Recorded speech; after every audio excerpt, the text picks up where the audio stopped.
dia, irmãos, a graça e a paz do Senhor Jesus.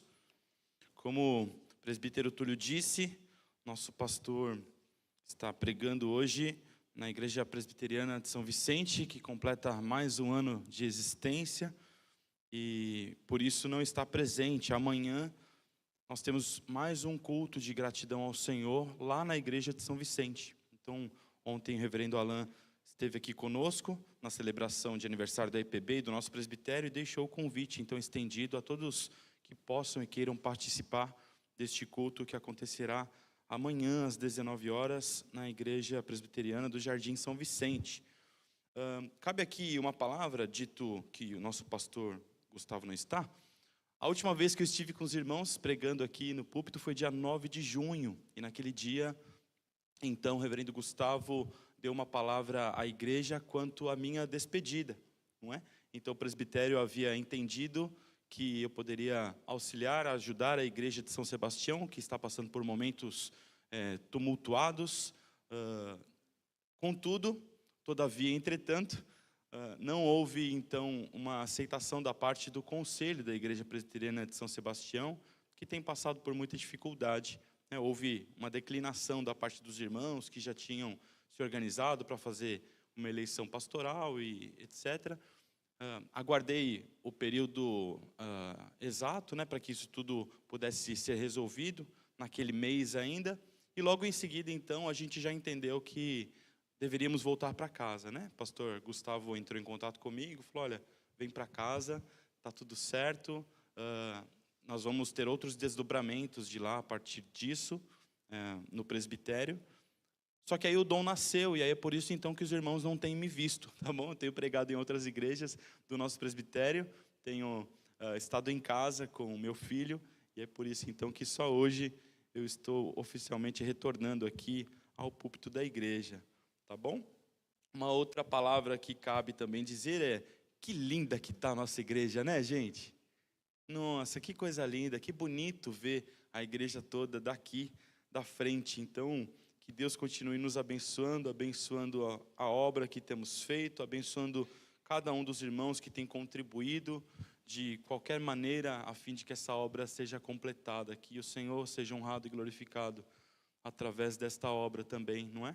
Que mais ministérios apareçam, que a igreja cresça, para que Ele seja honrado e glorificado cada dia mais. Enfim, vamos ao que de fato interessa. Eu queria iniciar essa manhã perguntando para você, ou pedindo para que você faça uma reflexão pessoal já em quais são os maiores desafios na nossa caminhada cristã. Quais será que são os maiores desafios que a gente tem na vida como um todo, mas na jornada cristã? Quais são eles? É provável que quando você pense nisso, quando a gente pensa nessa resposta, nós começamos a listar os nossos desafetos, não é? Minha maior dificuldade é fulano de tal, que foi enviado para este mundo para me atormentar. Pode ser que você pense dessa maneira. Pode ser que a gente pense nas vezes em que fomos mal interpretados, Poxa, que difícil foi isso, eu passei por essa situação, fui mal interpretado aqui e ali, no meu trabalho, ou na faculdade, ou em qualquer lugar que você frequente. Talvez você pense que o desafio é o fato de você não ser valorizado. Talvez você não se sinta valorizado na sua casa, ou então na sua empresa, que é muito comum, A gente não se sinta tão valorizado na empresa. Talvez você pense que você não está sendo tão valorizado até pela igreja, quem sabe. Talvez constatemos o quanto é difícil trilhar o caminho dos relacionamentos interpessoais. Como é difícil a gente se dar bem com as pessoas, Com os vizinhos, com parentes, etc. E em tudo isso, eu penso que nós temos fortes e legítimas justificativas para considerarmos estas questões externas como grandes desafios no dia a dia, na nossa jornada espiritual, na nossa jornada de vida. Contudo, o Senhor nos deixa claro nas Escrituras o quanto nós precisamos cuidar do nosso próprio coração, o quanto é necessário estarmos atentos sobre o foco do nosso coração. São muitos os textos, não é? Bem-aventurados limpos de coração, porque verão a Deus. Está lá no Sermão do Monte, em Mateus 5:8. Ou, inclina o meu coração aos teus testemunhos e não à cobiça. O salmista vai dizer lá no Salmo 119:36. E por que então o salmista diz isso? Porque o nosso coração é muito inclinado à cobiça. É muito inclinado a tudo aquilo que desagrada ao coração do Senhor. Tudo aquilo que não combina com Jesus Cristo. Então nós precisamos lutar para que o nosso coração esteja cada dia mais no lugar certo, para que o Senhor seja honrado e glorificado através do nosso serviço a Ele, lembrando que dia após dia estamos em culto ao Senhor. É isso que o texto de Romanos 12 nos diz, não é? Que a nossa vida como um todo precisa ser entregue como um sacrifício vivo, santo e agradável a Deus. Uma vida que se movimenta, que é separada e que busca agradar o coração do Senhor. Ele diz que esse é o nosso culto racional, Paulo escrevendo ali aos Romanos. Então, nós precisamos estar no lugar certo para que nós possamos servir ao Senhor. Não estou falando apenas da esfera eclesiástica, mas do dia a dia, servir ao Senhor da melhor maneira possível. Com as nossas ações, com aquilo que a gente pensa, com aquilo que a gente fala. E eu queria então dar destaque a alguns conselhos para essa vida que glorifica ao Senhor, que está lá em Provérbios. Então, por gentileza, abra sua Bíblia comigo no livro de Provérbios, no capítulo 3.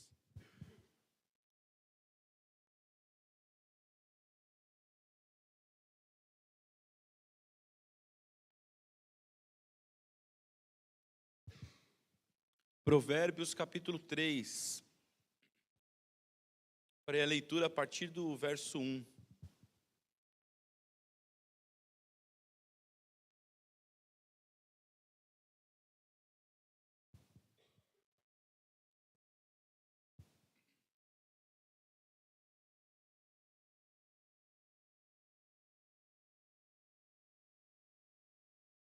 Diz assim a palavra do Senhor: Meu filho, não se esqueça dos meus ensinos e que o seu coração guarde os meus mandamentos, porque eles aumentarão os seus dias e lhe acrescentarão anos de vida e paz. Não deixe que a bondade e a fidelidade abandonem você. Amarre-as ao pescoço, escreva-as na tábua do seu coração, e você encontrará favor e boa compreensão diante de Deus e das outras pessoas. Confie no Senhor de todo o seu coração e não se apoie no seu próprio entendimento. Reconheça o Senhor em todos os seus caminhos e Ele endireitará as suas veredas. Não seja sábio aos seus próprios olhos. Tema ao Senhor e afaste-se do mal. Amém, até aí. Obrigado, Senhor, pela leitura da Tua palavra. Obrigado porque nós podemos estar aqui reunidos nesta manhã, cultuando ao Senhor, exaltando ao Seu santo e bendito nome e buscando Sua instrução para as nossas vidas. Obrigado, Deus, porque a gente pode fazer isso nesse templo tão lindo que o Senhor nos permitiu construir, com as portas abertas e som ligado. Obrigado, Deus, por esse privilégio. Há tantos irmãos nossos ao redor do mundo que estão sendo perseguidos e mortos apenas por crerem no Senhor. Tenha misericórdia deles nesta hora. Nos ajuda a valorizarmos esse tempo juntos e o ensino Teu a partir da Tua palavra. Nos abençoe e nos transforme em nome de Jesus. Amém. Pois bem, queridos, para que então o Senhor seja honrado e glorificado através da nossa vida, através do nosso serviço a Ele, através do dia a dia, o texto nos traz breves conselhos nessa perícope destacada que nos conduzem para uma vida que glorifique ao Senhor. E o primeiro está logo no início do texto em que lemos: guarde os mandamentos do Senhor. Guarda eles, decora. Naquele tempo em que nós vínhamos a EBF, lembra e puxa na memória quando você era bem pequenininho e você vinha na EBF e o que as suas professoras faziam conosco? faziam com você? Elas se esforçavam para que nós pudéssemos o quê? Memorizar o versículo. E quando a gente memorizava o versículo, a gente ia lá na frente, colocava a mão na caixa de surpresa e tirava um docinho, não era assim? Ou ganhava um marca-página, ou ganhava um chaveirinho, ou um brinquedinho de plástico, que era a nossa maior alegria da vida. Que coisa boa, né, gente? Lembra disso? Pois é. E por que a gente parou então com isso? A gente parou porque a tecnologia está aqui, né, ó, no nosso bolso. E aí o que a gente faz? A gente abre rapidinho. E a gente já não decora mais a palavra do Senhor, mas o texto nos ensina a guardar os mandamentos do Senhor. Lembram-se de quando o Senhor Jesus foi para o deserto para ser tentado pelo diabo? O que aconteceu? Então, Jesus falava o quê? Ali? As Escrituras. Ele combateu o inimigo com as Escrituras. E Jesus não estava com a Bíblia na mão, nem com um celular no bolso. Precisamos guardar, porque no momento de aflição, queridos, é a palavra do Senhor que nós vamos lembrar. No momento de luta, de dificuldade, é a palavra de Deus que deve estar no nosso coração, e ela vai te lembrar quem você é, escolhido pelo Senhor. Ela vai te lembrar quem é o Senhor a quem você serve, o Deus poderoso que criou todas as coisas a partir do nada, ex nihilo. É o que vai dizer lá no texto hebraico. A partir do nada, tudo se criou. Os átomos. E isso é lindo. E a gente precisa se vangloriar disso. A gente precisa tomar essa verdade para o nosso coração. E falar, meu Deus é o Deus que fez todas as coisas. E isso vai te ajudar a não ficar tão preocupado com coisas tão pequenas que ocupam um espaço gigante no seu coração e no meu coração no dia a dia. Não é, gente? Ou é só comigo?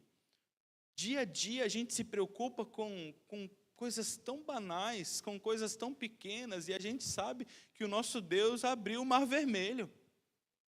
Então, onde está a nossa compreensão de quem é o Senhor? Pensamos que a palavra de Deus é uma alegoria? É apenas uma história contada para nos trazer exemplo? Ou entendemos que ela é literal? Que aconteceu realmente? Porque isso precisa te dar força para vencer as dificuldades que vão sendo apresentadas pela vida no nosso dia a dia. Para nos aperfeiçoar, ou vez por outra, para nos provar também. Assim como foi com Jesus. Guardar está ligado a cumprir também. O texto vai dizer, meu filho, olha o conselho, não se esqueça dos meus ensinos, e que o seu coração guarde os meus mandamentos. Porque o nosso coração, como já dissemos, está o tempo todo inclinado às nossas próprias coisas. Mas quando nós destinamos o nosso coração a focar no lugar certo, então nós somos fortificados. Nós somos abençoados pelo Senhor nisso. Nós precisamos cumprir, nós precisamos obedecer à diretriz de guardar os mandamentos, e isso vai nos trazer um desfrute, não é? O texto vai nos dizer que, ao fazer isso, então, os nossos dias serão aumentados, nos serão acrescentados anos de vida e paz. Anos de vida e paz. E é claro que nós almejamos pela vida vindoura, a vida real, em que permaneceremos para sempre com o nosso Criador. Mas Deus nos chamou, nos escolheu para cumprirmos a missão dele neste mundo. Por isso, precisamos querer viver esta vida, para cumprir os propósitos do Senhor através das nossas vidas. O segundo conselho que quero destacar nesta manhã, está na sequência do texto: confie no Senhor de todo o seu coração e não se apoie no seu próprio entendimento. Olha o desafio para nós nessa manhã. O texto não diz para confiarmos no Senhor em algumas ocasiões. Olha, vez por outra, você até pode contar com o Senhor. O texto diz para você confiar no Senhor de todo o teu coração, não parte dele. Para nós não nos apoiarmos no nosso próprio entendimento. E como esta era nos engana nisso, não é? como facilmente a gente começa a se vangloriar do pouco entendimento que temos a respeito de algo. Estamos vivendo tempos difíceis. Parece que toda e qualquer opinião precisa ser expressa nos dias atuais, não é? Um dos males que esse tempo de rede social trouxe para a gente, né? Parece que o tempo todo a gente tem que falar. Eu tenho que falar, eu tenho que opinar, eu tenho que dizer. E a gente se esqueceu que a gente aprendia ainda quando criança, né? Deus nos deu 2 ouvidos para ouvir e uma boca. A gente tem que se apoiar no nosso próprio entendimento, porque nós fazemos graduação, pós-graduação, MBA, doutorado, pós-doutorado. O que é isso diante do Rei do Universo, meus irmãos? É crucial que nos lembremos das palavras de Provérbios 3, aqui do verso 5 e o 6, que nos lembram de confiar em Deus de todo o coração e não nos apoiarmos em nós mesmos, porque nosso entendimento passa, os tempos mudam, aquilo que estudamos outrora já foi ultrapassado, mas a palavra do Senhor, ela permanece para sempre, ela é eterna assim como Ele. Daí a lógica de confiarmos no Senhor e não em nós mesmos. Claro, Deus vai nos abençoando para vivermos as nossas vidas com as nossas capacidades.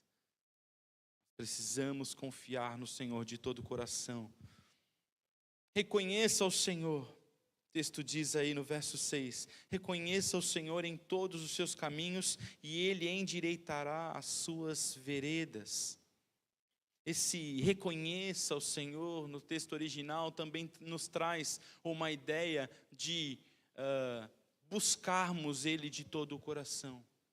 Reconheça-o em todos os seus caminhos, e até aqueles tortuosos, eles vão se tornar retos. Porque é assim que parece-nos os caminhos quando a nossa mente está nebulosa, quando a gente não consegue enxergar uma saída para os nossos problemas. Parece que a gente está num labirinto, não é?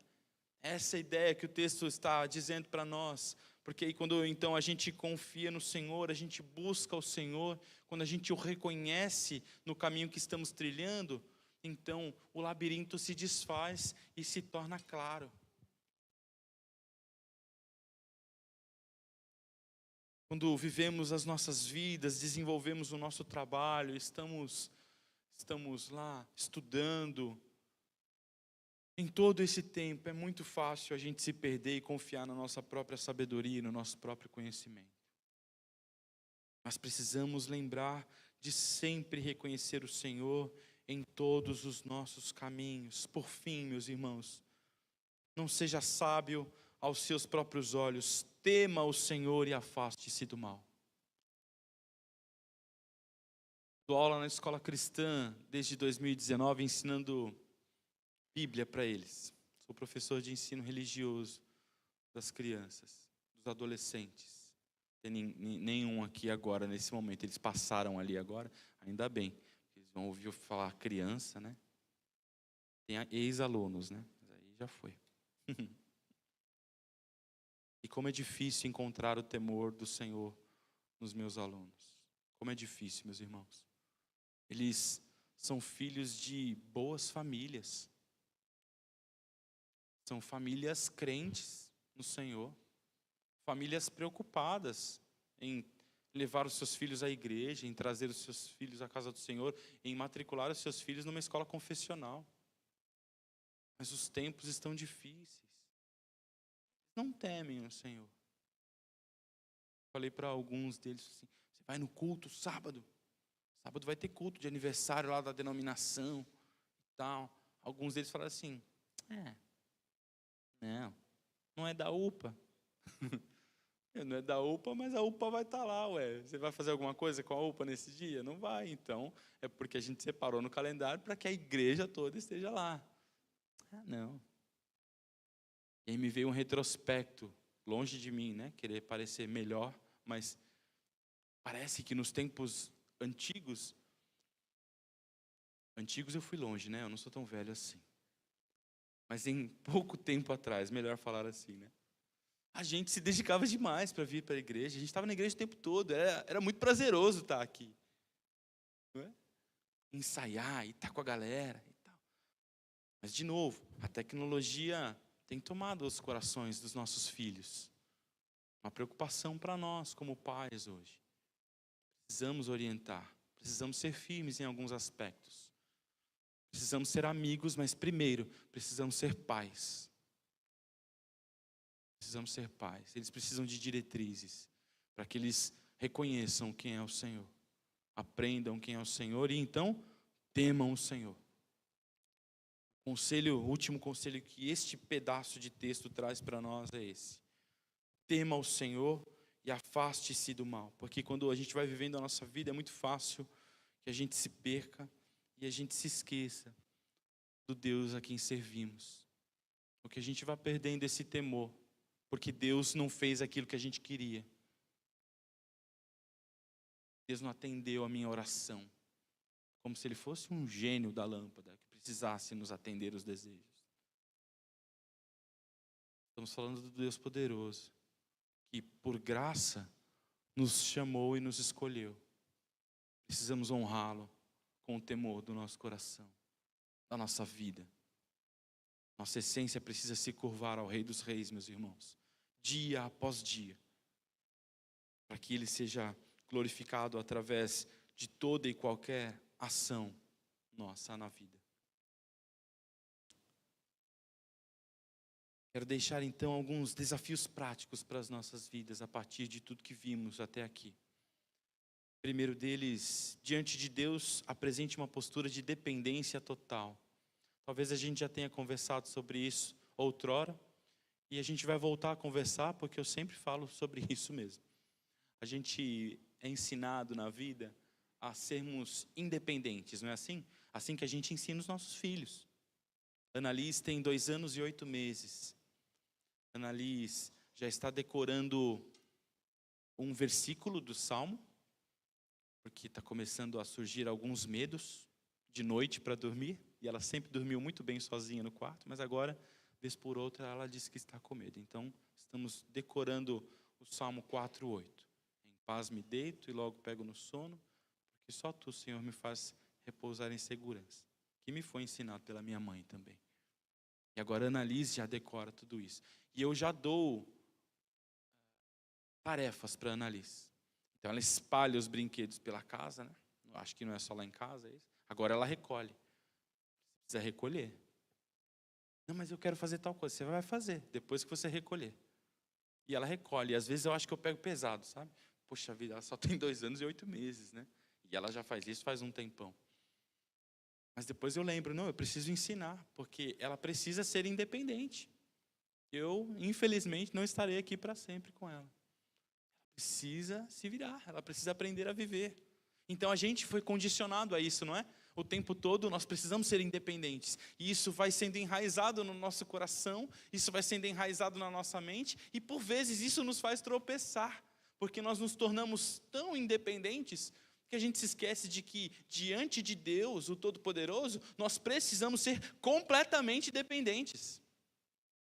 O que Deus espera de nós é que sejamos totalmente dependentes dEle. É que diariamente nós nos ajoelhemos e rasguemos o nosso coração diante do Senhor. E diga, Senhor, eu não enxergo a saída para esse problema, mas o Senhor sabe qual que é. Então me conduz, porque eu dependo do Senhor. Eu preciso do Senhor.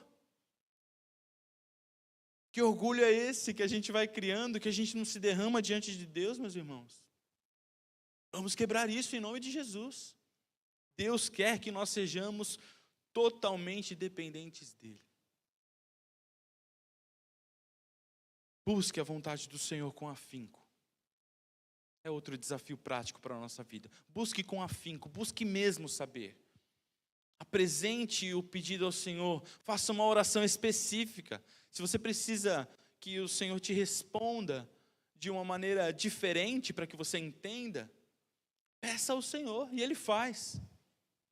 Quando você vai ler Gênesis 24, você vai ver que Abraão mandou o seu servo procurar uma esposa para Isaac. E aquele servo faz uma oração e ele diz: Senhor, Deus de meu senhor Abraão, que nos dá a entender que nem era Deus dele, ou que ele conheceu o Senhor a partir de Abraão. E ele diz: Deus de meu senhor Abraão, peço que a esposa que seja do Senhor para o teu servo Isaque, que ela venha e fale isso, e eu responda aquilo, e ela fale aquilo outro, e eu responda aquilo outro. E assim eu vou saber que ela é a mulher que o Senhor destinou ao meu senhor Isaque. E a Bíblia diz que assim foi feito. Desse jeito. Ela chegou, ofereceu água para ele e para os camelos dele, e ele disse alguma coisa, e ela respondeu, e ele teve a convicção. E ele disse isso para ela: Deus me mandou aqui para buscar você, para levar para o meu servo Isaque. Oração específica. Deus deu uma resposta ali. Por fim, tema o Senhor. Tema o Senhor de todo o teu coração, queridos. O tempo todo. Tema o Senhor. Deus vai te abençoar com sabedoria, com diretriz. Que seja assim, para que o Senhor seja honrado e glorificado através das nossas vidas, através das nossas profissões, através do nosso tempo de estudo, através da nossa família, através dos nossos relacionamentos interpessoais. Meu desejo e oração é que o Senhor abençoe a sua vida e a sua família nesse dia tão especial que é o Dia dos Pais. A todos os pais presentes, um feliz dia, que Deus te abençoe em nome de Jesus.